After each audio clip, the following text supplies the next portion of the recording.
Picture this. You have just completed 4 weeks of your campaign.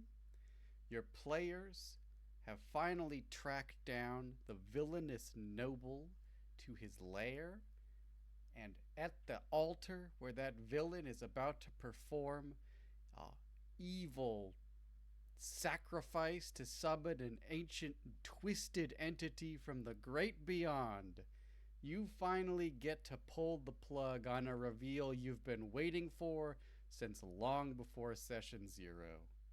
Your bad guy is a dragon. Today I am going to show you how to make transforming tokens for Foundry Pathfinder 2E exclusive. Maybe Starfinder 2E will be like this. I cannot teach you how to do this for Dungeons and Dragons or any other system, but Pathfinder 2E has a functionality called Rule Elements that will allow us to turn a mechanical change on a character into a visual change as well with the tokens. Here are some things you're going to need in order to start working on getting your tokens transforming. Obviously, you're going to need Foundry, you're going to need Pathfinder 2E installed, and you're going to need a lot of artwork. I'm going to show you the process today for 4 different creatures, and then I'm going to show you some spell effects as well. If you have any druid players or any players that like to disguise themselves using magic, this is going to be the tutorial for you to actually make their spells have an effect on their token in the world. Here's a caveat. This is a little bit intensive. It's very easy to do once you understand it, but if your players are constantly running into things that turn into something else, they're probably going to get bored of the trick. They're probably not going to be excited, the 5th time you pull it out. So I would recommend mostly using this for players who have like a specific transformation or persona they like to take on. And I would also use it for like a big boss or a surprise at the end of a campaign. I wouldn't be using this constantly if I were you. Let's introduce our cast for today. I'm going to teach you how to create or how to adapt abilities for the Conspirator Dragon, a Werewolf, the Ugothol, or the Faceless Stalker, as it is probably more commonly called, and the Doppelganger. I think that this coverage should show you how to perform the process on a wide variety of different creatures, and should give you some tools for if you are running into a creature that I haven't covered here. I'm hoping that this will give you enough to go on to figure it out. So I'm going to go ahead and just delete this row of finished tokens. We'll bring them back if we need them. Starting with the Conspirator Dragon. Let's put him coming out of this big hole here. Conspirator Dragons are creepy guys. You can see he's got like a face coming out of the top of his head. You can see the nose and the eyes. For the remaster of Pathfinder 2E, the Conspirator Dragon has been given this flesh suit ability. I'm not making that up. Their Conjure Disguise ability creates a flesh suit replica of a humanoid they've seen. So a lot of the abilities this dragon has are surrounding, like turning into something else. These dragons collect secrets, contracts, documents, and if they get caught, they can explode the flesh suit they're wearing and reveal themselves. But a lot of their abilities, like their smoke breath, are about letting them get away, or using their rushed transformation to quickly turn back into a disguise. So I can imagine that a Conspirator Dragon would be a great time to have a chase for your players if they're chasing the dragon and it quickly transforms into a generic looking human or humanoid and then runs into a crowd. Your players might have some fun if you did a chase using Pathfinder 2E's chase system. But by default, you're going to see here it's got this current form menu up here, and we can adjust this. By default, it's going to change the size, which is pretty cool by itself. But you can also get this to change the artwork as well, which is what I'm going to teach you today. So with a Conspirator Dragon, you're going to go under the Conjure Disguise. And multiple abilities can make the dragon change, but all the mechanical stuff for the current form is tied to their Conjure Disguise. That's their main ability. If you've got the ability pulled up, you're going to click Rules, and this is where our bread and butter is going to be today. This is where we're going to insert some rule elements, and we may do a very tiny amount of coding. Very tiny. It's mostly just copying and pasting. So under this new rule element, we're going to change the menu option. We're going to set it to token image. And then we click new rule element to add that. It must have something set for the image path. So even though this is using a dynamic token, you have to set something in the image path here. And I'm going to set 2 transformations here. The Conspirator Dragon can be medium or small, so we're going to set a just different transformation for both. Once you've set your image path, since I'm using dynamic token rings, you're going to want to adjust that as well. You can see it already changed up there.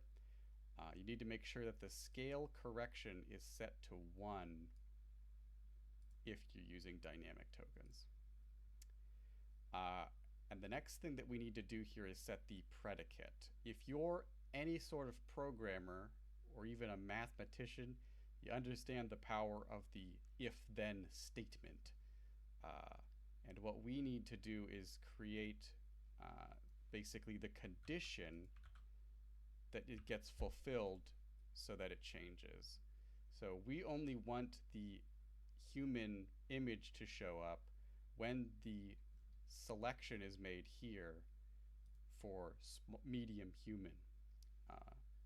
So if you set the predicate to change dash shape colon humanoid medium, which is what it's set up here for this predicate, then that will make it so that in addition to shrinking its size, it also changes the artwork to match. But we also have a small humanoid here, so I'm going to repeat the process. We're going to use our halfling, and same deal, we copy it over to the subject texture because we're using a dynamic token. I'm going to shrink it down, and we need to set the predicate to humanoid dash small. You'll know what the predicate needs to be set to by either looking at other options, or if everything fails, if you look under role option, this is the exact rule element that generates the drop down on the sheet, and we are actually going to make one of these ourselves later, but you're going to see it shows the 3 options: form.dragon set to dragon, form.humanoid small set to humanoid dash small, and then the medium as well. So with those steps done, the dragon automatically changes size and artwork to match what disguise it is currently in. And because all the mechanical work is done for us, at least for this dragon, this is pretty much where we're going to leave the dragon. The only thing I'm going to make a note of is as part of this ability, it increases the deception DC for this creature by 4. And we are going to need to basically replicate this effect later on the Doppelganger because its ability is missing that effect. And it's probably not going to come up a lot, but we will add that in. The only other thing that we are going to want to do is under the effect, I want to add in a inline roll so that if my players run into this dragon, I can quickly and easily have them roll against it if they're trying to like see something about it. So our player for today is going to be Big Tony. Big Tony is a druid. And let's say Big Tony is suspicious of our dragon here. He says, "Why are you floating over a black hole? That doesn't make sense." Big Tony's player says, "Can I make a check against this dragon?" And I say, "Okay, go ahead and give me a seek check." And then I post to the chat, this is a act seek, and the DC is set to the deception of the creature because the creature's in disguise. And it has a +4 bonus for being in disguise. So I send that to the chat. Big Tony, press T to target the dragon, and then click on the link. Big Tony's perception, we roll it. I do have the 3D dice. As you can see, the Conspirator Dragon's deception DC was crazy high. But normally it would just be 35 DC, and it was increased to 39 because it's in disguise. So that's just another way of adjusting this ability so that it's easier to run in the game. If you've gone through the effort of changing the tokens, I think adding in that little inline roll is not that far to go. So that was our dragon, but there's a much more common transforming creature, a werewolf, that we can also adjust. Now, werewolves, like the dragon, are going to have 3 forms. They have a hybrid form, a humanoid form, and an animal form. And we are going to adjust their ability in a very similar way to the dragons. Under change shape, you can see it details the mechanical differences. The one thing for werewolves is even though it counts as like impersonating a creature, it's a consistent shape across all 3. So the bonus to deception is probably only going to come up in the event that like the werewolf turns into a normal wolf, or like maybe your players have seen the werewolf in hybrid form and then later see that person in a tavern in humanoid form and want to make a check to see if it's the same guy. But because it's a consistent appearance, it's not like they're disguised as another person. They're just disguised as themselves in werewolf form. So that deception bonus may not come up as often for werewolves.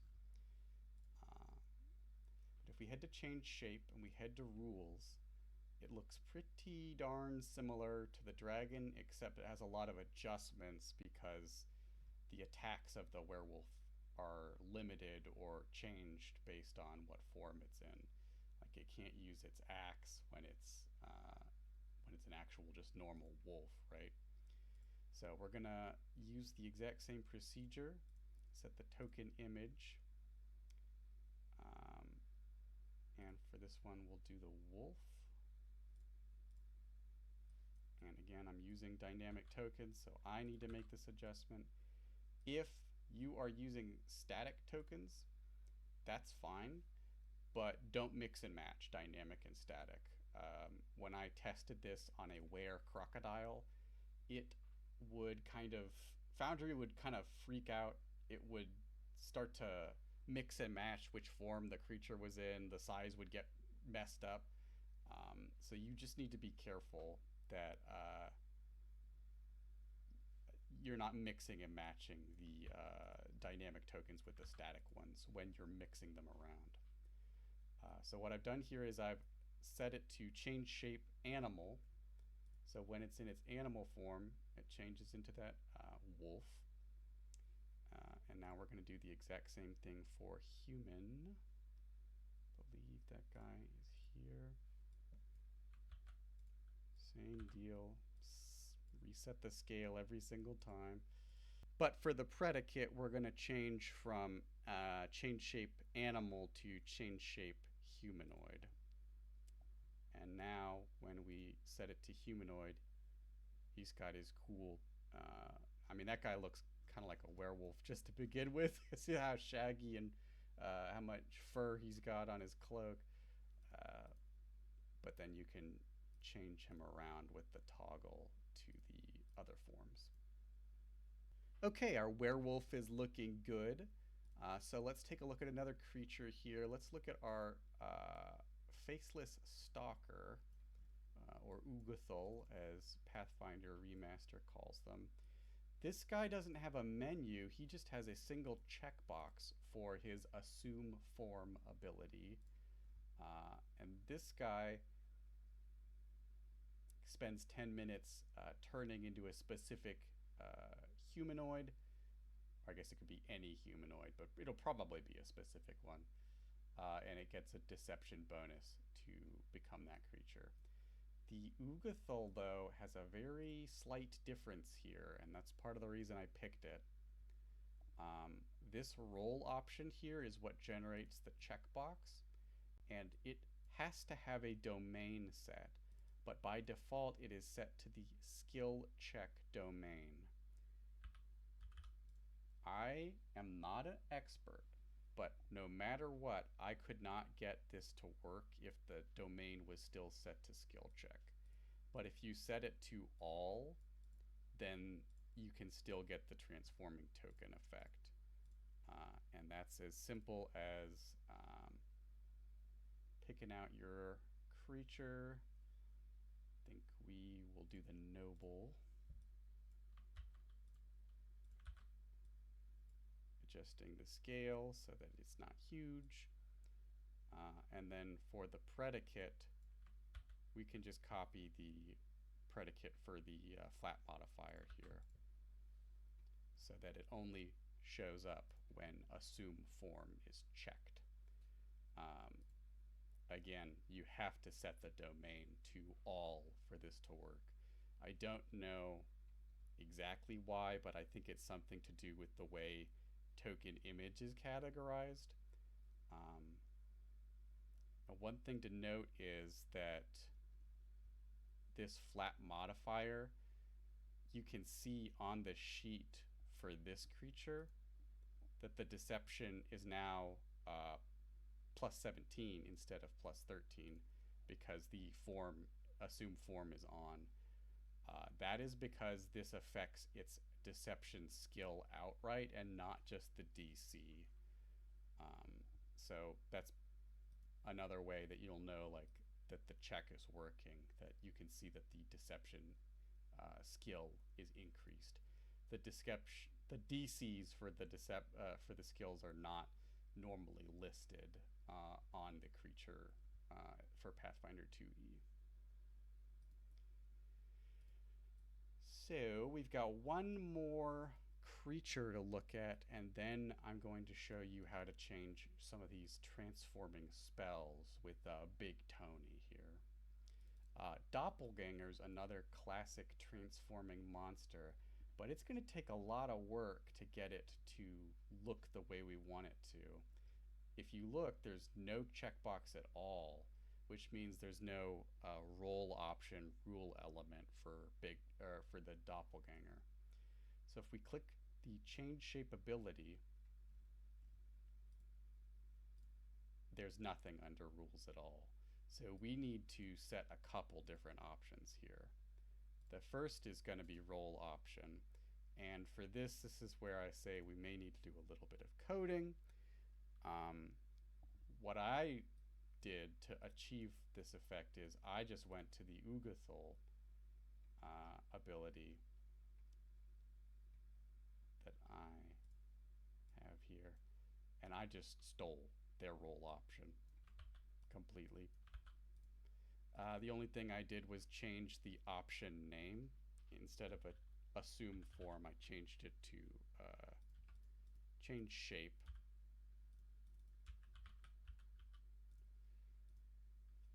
And now when we look at the doppelganger sheet, it has that same checkbox.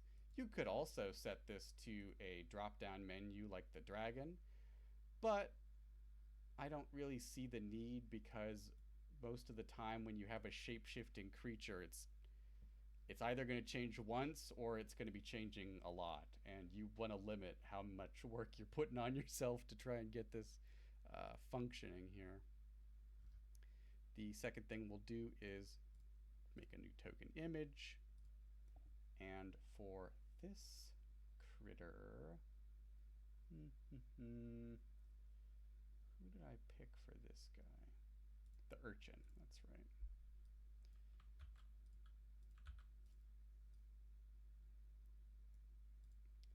Shrink that down, and then the predicate needs to be set to bracket quote change dash shape quote bracket, and now that effect of the token will only occur when you click your box here. The only other thing I want to do for this guy is, unlike the dragon and the Ugothol, the doppelganger is supposed to get a bonus, a +4 status bonus for impersonating another creature. The bonus is only to their deception DC, but that bonus is not actually being created. You see it as a +4 con here, but if we did a seek perception check on the doppelganger while it's transformed, nothing's going to happen because the rule element hasn't been added. But we could add it pretty easily. We're going to select flat modifier for this rule element.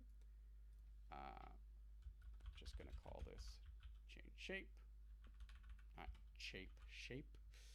And we are going to set the selector to perception dash DC. We're going to set the value to 4, and this is a status. And then we're going to set the predicate as the same. And I'll show you that this is working in a second here. But right now, he's transformed, so he should be getting a bonus to his DC.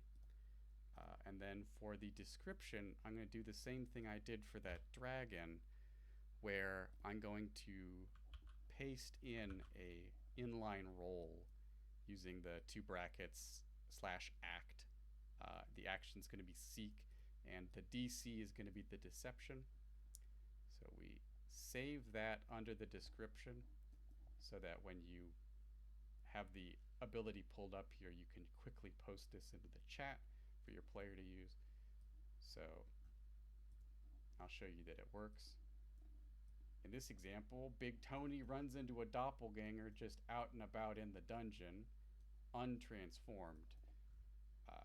For some reason, he's still not sure if it's a doppelganger or not, so he asks to do a seek check. So we target the creature, we got Big Tony selected, and we click the roll link.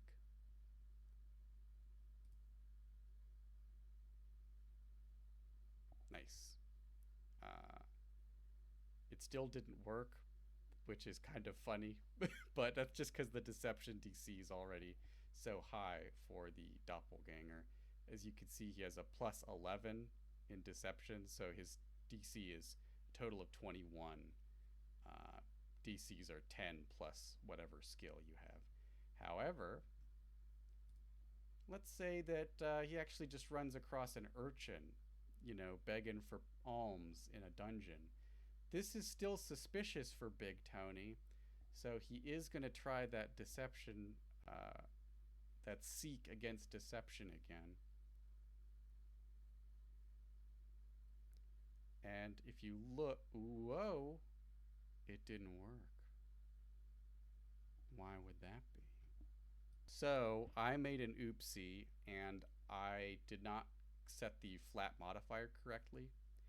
I set it to perception DC instead of deception DC. That is my stupid mistake. Egg on my face. But if we repeat the check here, now that we've corrected that mistake, Big Tony rolls against the DC. Pretty good roll. He still fails by 1, but if you see, the difficulty class increased by +4 to reflect the ability. So it took a lot of work to get the change shape working for the Doppelganger, but honestly, I think it's good to see the process from start to finish. And I would recommend not deleting any of these creatures once you've done through this, because you can use them as a template for later. You might even save them as a compendium and then just download that from time to time. Even if you didn't want to keep the tokens the actors active in your world, you might just keep them in a compendium for your own use. And you could probably export that to other worlds as well. Alrighty, we have got 4 transforming critters, and now I want to show you about how to get your spells, your player's spells, also working for transformations. So Big Tony is a druid, and as part of that, he gets some order spells from his druidic order, and I picked the Untamed order, which lets you get Untamed Form and Untamed Shift. And by default, Untamed Form basically is like a version of Pest Form, which turns you into a pest. So if you pull up the spell, this is how it looks normally. It tells you what the spell does, it tells you that it's based on pest form, and then it gives you the spell effect. Drag the spell effect over and you've got Tiny Big Tony, which is to say regular Tony. But regular Tony doesn't have the artwork. And what you didn't know about regular Tony is that regular Tony takes his favorite form, which is a snapping turtle. As a dwarf, he likes a armored critter that has a big bite. So what we can do is we are going to drag and drop the Untamed Form into our items here. They call it items, but it's not just items, it's also abilities and feats and everything. And we're going to change the spell effect here. It's going to be pretty simple. Under the rules, we're going to do the exact same thing we've done before. Add token image, click it, and I've got a snapping turtle all set up. Change the scale, and then for the predicate, we're not actually going to set anything at all, because we want this to always occur when this spell effect is added. The reason that you would set the predicate for monsters is because their abilities aren't always active, but this spell effect is only going to be on when someone casts the spell on Tony, namely himself. So we've got a custom spell effect here, and I'm going to note that so that you don't accidentally delete this. This spell effect is going to stay in your Foundry, and if you delete it, your player is going to lose access to it. It could break your game a little bit. So under the spell, we're going to edit it for the spell effect. We're going to delete that line and then just drag ours in. And that automatically links it so that the next time Big Tony casts the spell, you know, oh, he doesn't have enough focus points here. We'll give him a few. GM Fiat, we'll give him a few. Sends it to the chat, but it doesn't do anything in particular until you put the spell effect down. And now, in addition to shrinking down, you also see he's got the snapping turtle art that I put onto him. Again, there's like an infinite number of spells in Pathfinder that change something's shape. The druids alone get access to dinosaur form and elemental form, and there are tons and tons of these. So I wouldn't necessarily go out and make a custom spell effect for every single pea-pickin' form that exists. I would say, like, if your player shows that they consistently like to have like an alter ego or a transformation they like to do, like say Big Tony had a pet turtle and part of his deal as a character was he likes to transform into a turtle and talk to his pet turtle, you know, in that case I say, okay, well, let me juice up your spell by making it look nice when it happens, like it's your signature spell. Another example spell that you might encounter, it's a first level spell, is Illusory Disguise. It's not a focus spell, Illusory Disguise. So I'm going to just drag that in here for my convenience. Illusory Disguise is a lot similar to those change shape spells, which basically means it's like taking the impersonate action, but a little better, and it can be dismissed, and it can be improved through heightening. But here's the spell effect, which is what we want to change. Let's say that Big Tony and his party are creeping around in a dark, dank dungeon, and there are Kryengar or Duragar? The underground dwarves that you might encounter, and Big Tony wants to disguise himself as a different dwarf to try and fit in better. So we grab, under the spell effect, we grab the token image, paste the stuff as we have before, and then we leave the predicate blank because, again, in this instance, you know he's going to cast a spell. You're going to leave the predicate blank so that the effect always occurs. And then when we drag and drop the effect onto him, he transforms into the Kryengar Taskmaster here. Again, don't just like start doing infinite variations of spells. I would only pick this if you know the whole party's going to be transforming, or if you know there's going to be an infiltration that your party's planning. But for a lot of other uses, for example, there's an archetype where you are the Starlit Sentinel and you have a special magical girl transformation. I think it would be pretty cool if you had an alternate artwork for one of your characters who has that archetype, so that when their transformation is undergone, they physically, their token looks cool and different as a result. So that's what I would use these for.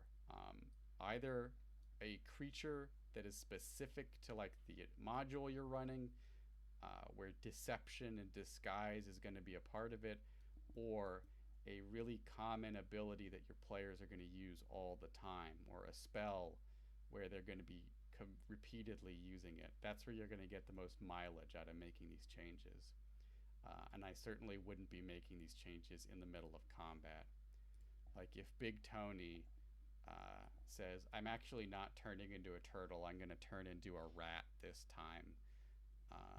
or if he upgrades his ability later, he gets animal form, he might become not a small creature but a medium-sized creature, and then it gives options for like bear, crocodile, bull, snake. I wouldn't do one for each of these. I would say, okay, well, tell me which one you're going to use most often. Um, you see if you drag the snake down, it just shows that he's got that status, but you would have to edit each one of these. You would have to drag each one of these spell effects and go to the rules and add it. Like you can, you 100% could, but your player is going to pick their favorite animal, right? They're going to say, I want to have the stats of a dog, but I want to use the form of a capybara. Can I do that, DM? And you say, yes, you can have your capybara form. Or in Critical Role, their first campaign, Marisha Ray's character, um, Keyleth, had her tiger form. I think she called it Minxie. So that's like a consistent form that she used very frequently. And then she got her elemental forms and stuff. So if I was DMing that campaign in Foundry, I would add Minxie form so that every time she turns into a tiger, the transformation is physical, or at least, visual as well, not physical. Alrighty, I've shown you how to make transforming tokens. The only thing I haven't shown you in this tutorial is how to get all this artwork and how to make the tokens look nice, and that's because I've already got videos about those. Again, this is a lot of work. You're going to need a lot of extra artwork. I mean, by default, like even just the Doppelganger is twice as much art as he would need before. So I, again, would not recommend, burning yourself out trying to get art for every occasion. I hope you enjoyed the tutorial and found it useful. Again, this is only for Pathfinder 2e, but if Starfinder 2e gets published, that system most likely will be using the same set of rule elements. So the steps that I showed you should apply for Starfinder 2e as well eventually. If you have any ideas for how to do any of these things better, definitely let me know in the comments, particularly for the Ugothol. If anybody is aware of why the domain has to be set to all, why it doesn't work when it's set to skill check by default, I'd be happy to learn that if anyone would like to explain it. I also have linked in the description the Pathfinder system wiki page for rule elements, and feel free to give that a look-see. There's a lot to learn on there, and it's a lot more complicated than just the token art, but I think that this is a low effort, high impact way of making your monsters shine on the battlefield. And that's it from me for today. Happy pathfinding.